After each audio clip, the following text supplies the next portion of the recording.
નમસ્કાર વિદ્યાર્થી મિત્રો, જય શ્રી કૃષ્ણ, જય માતાજી, ભલું કરે પિતાજી. હવે આજના આપણા આ બીજા લેક્ચરમાં આપ સૌ વિદ્યાર્થી મિત્રોનું એક વખત ફરીથી હાર્દિક સ્વાગત છે. અહીંયા તમે જે લખાણ જોઈ રહ્યા છો એ બોર્ડ પર લખેલા શબ્દો છે. એ વિશે આજે આપણે જાણવાનો પ્રયત્ન કરીએ. ગઈકાલે આપણે પ્રકરણ 1ની શરૂઆત કરતાં પહેલાં સંખ્યા પદ્ધતિની અંદર પ્રાકૃતિક સંખ્યાઓ, પૂર્ણ સંખ્યાઓ, પૂર્ણાંક સંખ્યાઓ, સમય સંખ્યાઓ અને વાસ્તવિક સંખ્યાઓ આવી વિવિધ પ્રકારની સંખ્યાઓ શીખ્યા. આજે આપણે એમાંથી સમય સંખ્યાઓ વિશે વિસ્તૃત શીખવાનું છે. જોઈએ પોઈન્ટ નંબર 1. તો બે સમય સંખ્યાની વચ્ચે, જો યાદ કરજો, સમય સંખ્યાઓના ગણને આપણે શું નામ આપ્યું હતું? ક્યુ. તો એમ કહે છે બે સમય સંખ્યાઓની વચ્ચે અનંત સમય સંખ્યાઓ આવેલી હોય છે અને આ સમય સંખ્યાઓના ગણ ક્યુ નો તે અગત્યનો ગુણધર્મ છે. શું અગત્યનો ગુણધર્મ છે? કે બે સમય સંખ્યાની વચ્ચે અસંખ્ય, કેટલી? અસંખ્ય સમય સંખ્યાઓ આવેલી છે. આ ગુણધર્મને શું કહીશું? કે સમય સંખ્યા વચ્ચે જગા, બે સમય સંખ્યાઓની વચ્ચે જગા છે તેમ કહેવાય. તો સમય સંખ્યાઓને કઈ રીતે દર્શાવી શકાય? બીજા પોઈન્ટની વાત કરીએ. પહેલી વાત કરી, સમય સંખ્યાઓની વચ્ચે જગા છે એટલે કોઈ પણ બે સમય સંખ્યાની વચ્ચે અસંખ્ય સમય સંખ્યાઓ આવેલી છે. હવે સમય સંખ્યાની વાત કરું. જો કોઈ પણ સંખ્યા n માટે, એટલે ભાઈ n એટલે શું? એ દુનિયાની કોઈક સંખ્યા, જેમ કે 4/3, 3/2, 9/7, આ બધું n કહેવાય. સ્મોલ n છે, કેપિટલ n નથી. કેપિટલ n હોત તો n ને શું કહેવાય? પ્રાકૃતિક સંખ્યાઓના ગણ. તો સ્મોલ n માટે એવી સંખ્યાઓ p અને q મળે કે જે p છે એ z માંથી હોય. z એટલે શું? હા, પૂર્ણાંક સંખ્યાઓનો ગણ. અને q છે એ n માંથી હોય. n એટલે પ્રાકૃતિક સંખ્યાઓમાંથી. તો p/q ને સમય સંખ્યા કહેવાય. પણ મિત્રો, એનસીઆરટીની જે નવી બુક્સ આપી છે એમાં એ પણ છૂટ આપી છે કે p અને q બંને z માંથી લેવાની છૂટ, પણ q does not equal to 0, એટલે કે છેદની રકમ 0 હોવી જોઈએ નહીં. તો તરત જ ત્રીજા મુદ્દા તરફ હવે જઈએ આપણે. તો ત્રીજા મુદ્દામાં તરત જ તમને પ્રશ્ન થાય કે સર, એનની તમામ સંખ્યા, એન એટલે પ્રાકૃતિક સંખ્યાઓનો જે ગણ છે, એની તમામ સંખ્યાઓને સમય સંખ્યા કહેવાય? હા, કહેવાય. શું કામ નહીં?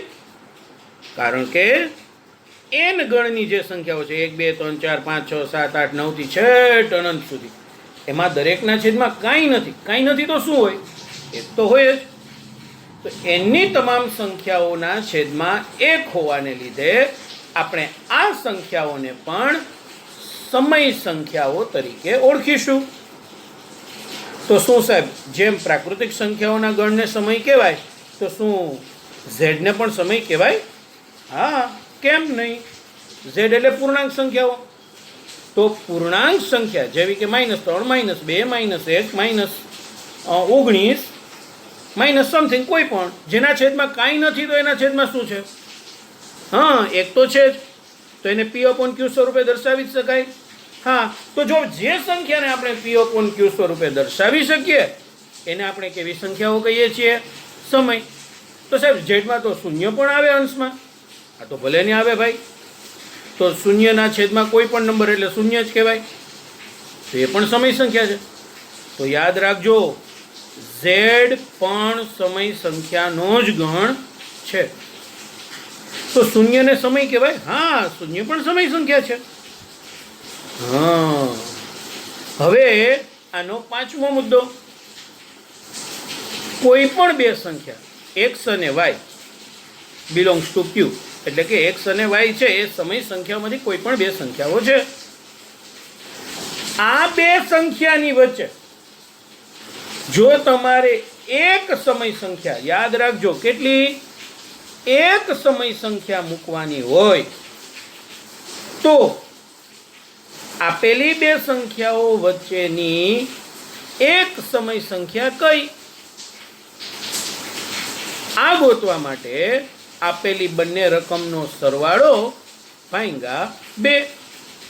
જેમ કે મિત્રો અહીંયા તમને એમ કીધું હતું કે પહેલી સંખ્યા x અને બીજી સંખ્યા y, તો બેયનો સરવાળો x વત્તા y એના છેદમાં 2. તો આ આપેલી બંને સંખ્યાઓ વચ્ચેની સમય સંખ્યા કહેવાય. આ એટલે કઈ? x વત્તા y ના છેદમાં 2. પણ મિત્રો ઘણી વખત એકને બદલે આપેલી બે સંખ્યાની વચ્ચે એકથી વધારે સમય સંખ્યાઓ ગોતવાની કીધી હોય. જેમ કે મને એમ કહી કે 4 અને 6 ની વચ્ચે 3 સમય સંખ્યા ગોતો, તો જે નાનું રકમ હોય એને x કહીશ, તો x બરાબર 4. મોટી રકમને y કહીશ, y બરાબર 6. કેટલી સમય સંખ્યા જોઈએ છે? 3. તો n બરાબર 3. તો આવી રીતે હું ડી ગોતીશ. છઠ્ઠા મુદ્દામાં જુઓ, ડી નું સૂત્ર આપ્યું છે, ડી બરાબર y ઓછા x ના છેદમાં n વત્તા 1. ડી બરાબર y ઓછા x ના છેદમાં n વત્તા 1. જો આ પણ એક વૈકલ્પિક સૂત્ર છે, આ સિવાયની પણ એક શોર્ટકટ છે, એ દાખલા ગણાવીશ ત્યારે સમજાવીશ. જ્યાં y શું છે? મોટી રકમ. x શું છે? નાની રકમ. n શું છે? જેટલી વચ્ચે સમય સંખ્યા જોતી હોય તે. તો આવી રીતે ડી ગોતી અને ત્યાર પછી x વત્તા ડી કરીએ તો પહેલી સમય સંખ્યા મળે, x વત્તા 2d કરીએ તો બીજી સમય સંખ્યા મળે, x વત્તા 3d કરીએ તો ત્રીજી. આમ 4 કીધી હોય તો x વત્તા 4d એટલે ચોથી સમય સંખ્યા મળે. આવી રીતે તમે બે સંખ્યાઓની વચ્ચેની સમય સંખ્યાઓ શોધી શકો.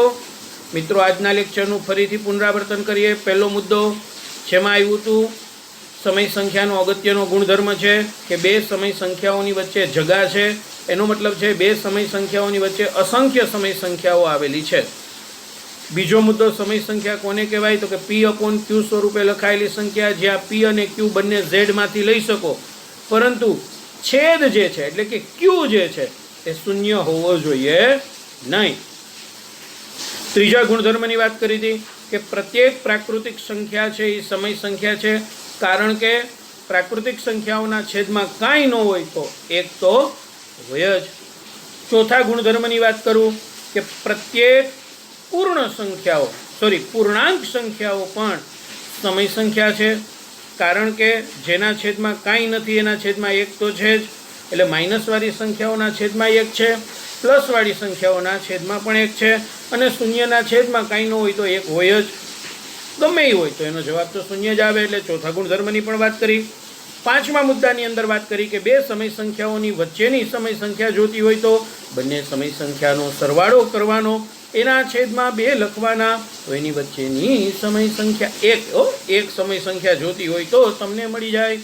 છઠ્ઠા મુદ્દાની અંદર એમ કીધું કે બે સમય સંખ્યાઓની વચ્ચે x અને y વધારે સમય સંખ્યા જોતી હોય તો નાની સંખ્યાને x કહેવાય, મોટી સંખ્યાને y કહેવાય. વચ્ચે જેટલી સમય સંખ્યા જોતી હોય એને n કહેવાય. એના ઉપરથી તમે d મેળવો. d બરાબર y ઓછા x ના છેદમાં n વત્તા 1. પછી x વત્તા d કરીએ તો પહેલી, x વત્તા 2d કરીએ તો બીજી સમય સંખ્યા, x વત્તા 3d કરીએ તો ત્રીજી સમય સંખ્યા. આમ જેટલા કીધી હોય એટલી સમય સંખ્યાઓ તમે મેળવી શકો છો. અહીંયા આપેલી નોટ્સ જે છે એ તમે વ્યવસ્થિત રીતે નોટબુકમાં ઉતારી લેજો મિત્રો. હવે પછી તમને દાખલાઓ સમજાવવામાં આવશે.